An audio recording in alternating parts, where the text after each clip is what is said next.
Self-Efficacy and Reading for Speed. Think global and act local.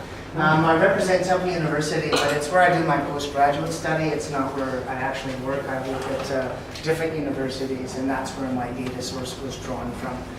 The title is really what I hope to pass along to everyone, is that sometimes in the classroom we wonder about our individual activities. Are we doing the right thing? And so what I'm suggesting in this presentation is that we let an overarching, general theoretical framework that we find interesting for learning and instruction, and let that be the guide for the development of our activities and exercises. So general framework, theoretical framework is the global, and the individual activities and exercises that we build to meet the standards of that global framework is the theme of today. My presentation will be divided into three main parts. First, I'm going to give you an introduction into social cognitive theory and self-efficacy. They're together. Then I'll present the findings of my research study, and finally, I will integrate the two with a discussion of the key points that I found in my research, how these two relate and can work together. If at any time you have any questions, feel free to ask. It's pretty informal today. Okay? Social cognitive theory. Not too many people are familiar with it, but it's from Canadian psychologist Albert Bandura. And you got it? Okay, nice. Oh no. I passed my master's thesis. Oh, okay, very good. Yeah, back a long time ago. Oh, wonderful. And so 1986 was this postulation of social cognitive theory. And at the time, Bandura was more of a behaviorist back in the 60s and 70s. But he found his social learning theory, his first postulation, was missing something. Okay? The Vygotskian-based social learning theory, we learn by observing and mimicking the actions of others. And if I were to cover up this part, that would be the social learning. Stimulus response, basically. That was very popular at the time. Bandura added something, and that was the cognitive element. The cognitive side to this, what he calls the triadic reciprocal determinism. As you can see, the arrows are reversed. It means that each of those factors mediate and mitigate each other. They all work together. Our behaviors are defined by environmental factors, the situations that we're in, for example, this presentation. But it's also defined by emotional factors, biological factors. And the cognitive side, we have a saying in the West that things always happen, but what's important is how you deal with them. And that's, in my opinion, Bandura's definition of cognition. Things happen, it's how they impact us. That is the cognitive side of his theory. Okay? So please remember, the triadic, this is a reciprocal relationship between all three factors. In my opinion, okay, SCT, social cognitive theory, is really a theory about what it means to be human. At the very, very basic level, what it means to be human. And as people, we are proactive in the development of our own circumstances and situations. And also individuals, humans are imbued, I've always wanted to say that, imbued with certain capabilities to define what it is to be human. Number one is we symbolize. We can attach meaning to symbols. And the other part of this study is the reading aspect is a perfect example. We can recognize symbols and attach meaning to them. We have forethought. Okay, if we go way back, what if I take this pot and I put water in it and I plant it in the ground, maybe in 3 weeks if I'm back in this area, and I need the water, I can use it then. Forethought. If I study hard for this test and work hard and do my homework, I can get a good grade. We're like that as humans. Okay? Next, we learn through vicarious experiences. This is the mimicry part, the learning from others. Oh, and you know what? I saw a monkey cross the river at that point, got eaten by that thing with the big teeth. I ain't crossing that river. right? So we can learn through watching others, through models, teacher models, peer models, etc. Also, the ability to self-regulate.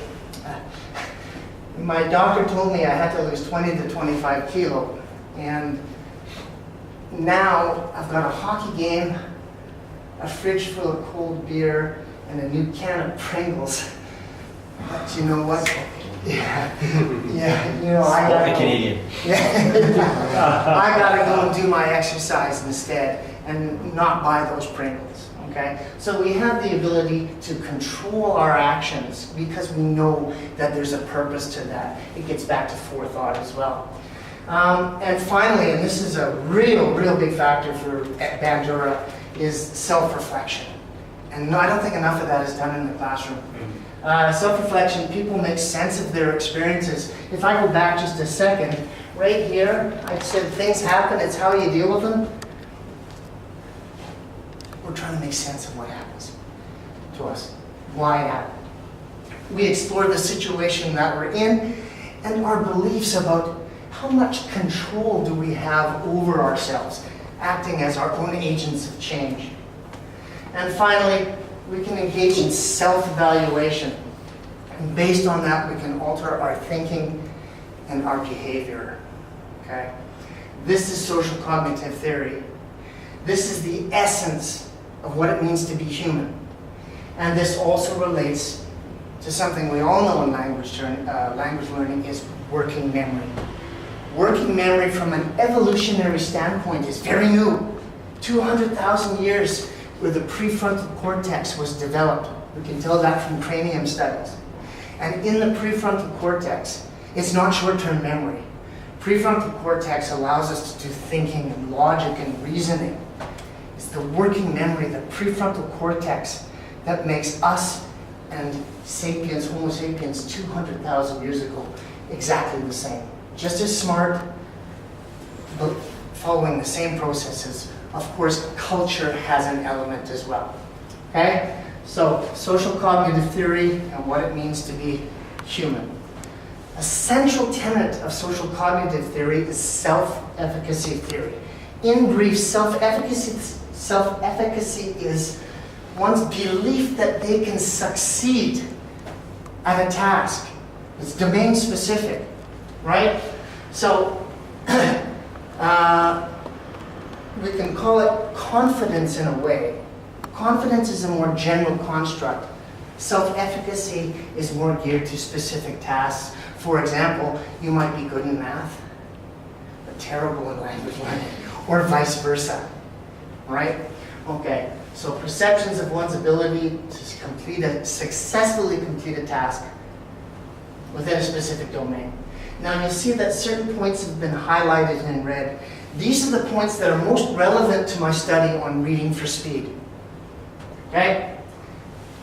Very important. There are 4 sources of self-efficacy, and number one is past experience, but that's a double-edged sword, past experience. If we have lots of success doing something, our self-efficacy, perceived self-efficacy is high or higher. If we have many failures, then our perceived self-efficacy, our ability to think that we can do something, is lower. Okay? Double-edged sword. Next, as we saw before, vicarious learning. Teachers as models, classmates as models, or older students, near peer models, okay, are also helpful. Social persuasion is basically feedback, but it's very small in terms of the amount of variance that is accounted for in achievement measures, as well as physiological emotional reactions. These two are the big two, especially past performance. 38% of the variance for achievement was found in past performance, success, or failure. Okay? Something that was very relevant to my study was that lower students, low achievers, are the opposite of the high achievers, and they really avoid tasks. As much as possible, it's task avoidance. Okay? And finally, as I mentioned, it's domain specific. Your ability in your belief, your confidence, and your judgment of confidence that you can succeed is not based in general confidence. It's highly correlated but it is very domain specific. In English language learning, it's even tighter, it's skill specific. So some people have higher self-efficacy for reading than they do for speaking, okay? Personality, those personal factors, those individual differences, okay? Okay, let's move on. Let's move to the reading. The second part of the study is reading. Reading is a complex task. It's something that many of us take for granted, and it involves working memory. There's a direct link with social cognitive theory and reading and working memory. Okay? I won't go through it specifically, but working memory, it varies with task. Depends on what you're doing. Working memory operates in different ways. It's what makes us human. And working memory really controls the processes of reading. Processes of reading have been classified into lower order and higher order skills. Okay? And working memory is like the dial helping us flip back and forth between word level and maybe genre, text, situational models. Okay? Reading for speed is not reading fluency. There's a huge difference. Reading fluency is automatic. You pick up a book, there's no effort, there's no stress, you're enjoying it, right? You can do it for hours, right? That's fluency. And Samuels and Leroux in 1974 called that automaticity theory, okay? But this is L1 fluency, which is mostly studied. In L2 fluency, it's a different matter, but we all know the development of extensive reading, how it's expanded, right? And extensive reading helps. It helps for fluency, of course, but it also helps for reading speed. And reading speed, though not well defined, is a fluidity. I'll explain that in a second. The speed, words per minute, and the accuracy is reading comprehension. Reading for speed and reading for fluency, same processes, okay? But one is very intensive. Reading fluency is very relaxed, can be maintained, sustained for a long period of time. Fluidity, I'm assuming, I can't say this for sure, but I think fluidity is the transfer appropriate skills. So I can take one text, and because there's a lot of similar words in the next text I read, I can transfer the skills that I've learned to a new situation, okay? And very important in L2 fluency, L2 speed, which I'm talking about now. Reading speed is word recognition is very important, okay? Really need to have word recognition for both fluency and speed, but speed in particular. You can gain. Reading speeds can increase dramatically in a short period of time, okay? Whether through the practice effect on its own and students adopt their own strategies, or with interventions like this current study used, okay? With speed reading, you cannot separate word speed, reading speed, and comprehension. It has to be association. If you know Woody Allen, he said he read the book War and Peace. He said it's a book about Russia. Okay? You know, you have to be able to have an amount of comprehension with your speed. Generally speaking, I'm going for about 70%. That is my comprehension rate, and that's my goal. If you can understand 70%, okay, that's a good rate. These, I selected a few studies just in tabular form about reading speed. Why did I select these? Because these were in EFL contexts. As you can see here, the time frames are very short. But the gains in reading speed are sometimes quite significant. Okay? Now remember, self-efficacy, the biggest factor for students believing they can do something is past performance, success or failure. So if you can achieve something, gains in a short period of time, you can develop students' self-efficacy because at 18, 19 years old, it's still forming. It's not so solidified yet. Okay? As for reading comprehension, there weren't a lot of specific data, but lots of them showed around 55 to 65%. 10 questions, you'd get 6, 5 correct. Multiple choice. The research questions I used in my Reading for Speed study, that's a quantitative analysis. Timed readings. Read as fast as you can, answer questions, okay?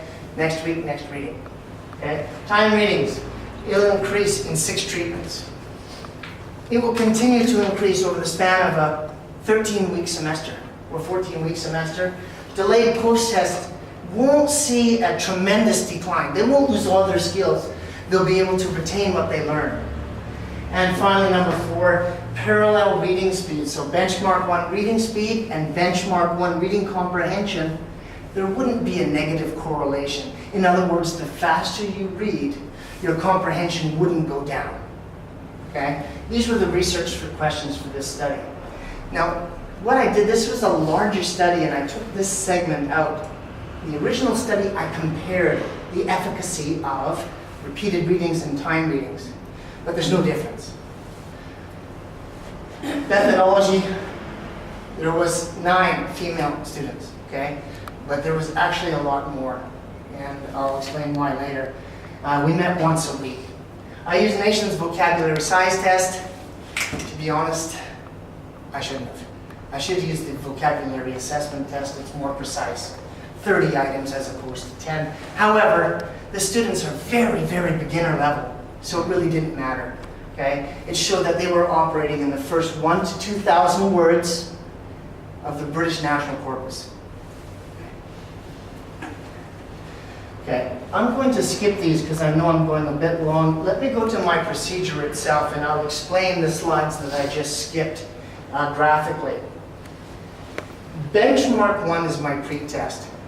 That's from the Asia Pacific Reading Program. Speed Reading Program by Nation and Millette.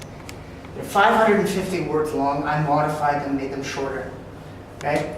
And they were all in the B and C first 1,000 words. Great for low-level students. Okay? And University of Victoria, Paul Nation's page, download it. It's all there. Okay? Next, intervention 1. Intervention is after I told my students, okay, this isn't a test, read as fast as you can, do your best. Then I gave them some instruction. Instructions were, read the title, look at the picture, read first sentence, read last sentence, skim the text. Develop, get that schemata happening. And then the treatment. The treatment was 6 timed readings, once a week, very compressed. Right? For reasons I won't explain, I had to use a different source than this, and it was from a book called Power Reading. It's out of print now, but the original one had the Diamond family, and it was specifically designed for reading for speed activities. Okay? Benchmark 2, okay? I tested and compared the difference. I didn't do repeated measures ANOVA. I did a paired samples t-test to compare for significant differences between the two. Intervention 2 was really important. It was a mix of theory and my classroom observations. I'll show you those intervention 2 because it's really important to this study. Again, 6 more timed readings.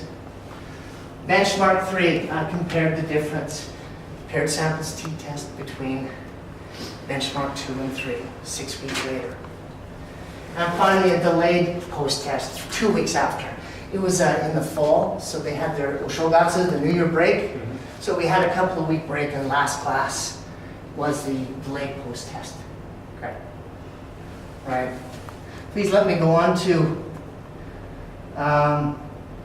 intervention 2. Intervention 2 is most important, and just let me again just show you graphically. Intervention 2, both theory and my observations. My first dissertation topic was going to be on reading, but it had to change. Use what you know to skim over words that you've previously seen to increase your speed. Skip any unknown words. Ladies and gentlemen, this is big. Students spend so much time trying to pronounce words that they don't know. It slows them down, sometimes even stops them. If you can incorporate a set of behaviors and practices in them where they can skip unknown words, just forget it, later teach guessing for context or whatever, their reading speed really goes up. This is huge. And finally, I observed 30% of my students, and at the time there was 30 plus in my study, down to 9, okay? Slash reading. Do you know slash reading? Yeah, reading for, why are you marking up your paper? You're using the wrong strategy. You're using a comprehension strategy for a reading speed purpose. And that's really important because students, young students in second language, a lot of them didn't seem to know purpose of strategy use. And this relates also to self-efficacy. Descriptive statistics. The time reading pre-test, my students averaged 74.44 words per minute. Now, there's different meanings for words. You know, the average word, we have 6 characters. These are just tokens. The word the is one word. The word, for example, remembrance, it's one token, the same. No syllable counts, just tokens. 74 tokens per minute reading speed. My stats are good, but if you notice here, you've got to watch your error. My error is more than double the magnitude of my actual factor, and that shows that my stats are a little bit non-parametric. They don't fall into the bell curve, so you've got to be cautious with that. For reading comprehension, 56%. I had 7 multiple choice questions, so my students were getting about 4 out of 7 correct on average. Pre-test, benchmark. Ladies and gentlemen, this is, take a look at what their reading speed increases were. Again, as I mentioned, this was the starting point at 74.44 pre-test. And benchmark 2, 6 weeks later, look how much that they increased. Part about speed reading programs is you provide students with graphs, right? And they record their own scores and their grades. And they can actually see this. And this is excellent for developing their sense of confidence, their self-efficacy, because they can see that they're being successful when they use the proper strategies. Here, this is a little bit misleading because this is a 6-week gap, this is a 6-week gap, but this is only a 2-week gap. Okay? There was a decline post-test. After 2 weeks, their reading speed dropped. Let's take a look now at the reading comprehension graphically from the 0.56%. Initially, it went high, it went over. My students were getting 5 and 6 out of 7 correct. The rules for the speed reading were, if you get 6 or 7 correct on the multiple choice questions, you're reading too slow. Read faster, right? Because your comprehension, it's high. We're going for speed here. 6 or 7 out of 7? Yeah, too slow, read faster. Right? Huh? You get 5 out of 7, okay, that's good, but try a little bit better next time. Try a little bit harder. If you scored 4 or less, you're reading too fast, slow down. Bring your comprehension up a bit.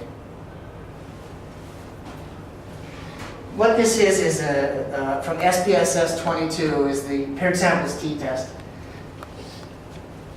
Benchmark 1, if you recall, the 74 words per minute as the start. Look how much you went up, 30 words per minute in 6 weeks, 6 treatments.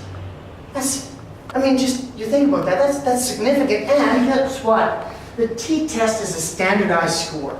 Anything above 2 typically means 2 standard deviations different. And look, 6 standard deviations different. Ladies and gentlemen, this shows significant increase. Dramatic increase. And as well, between benchmark 2 and 3, it went up again. Okay? Not as much, but it went up hugely. Here it went up 30, here it went up 27. And then it dropped 13 in the delayed post-test. The delayed post-test was not significant, but honestly, it's at 2. It was very close to being significant. Okay, so there is some evidence that delayed post-test students are going to drop a bit. Right? Okay.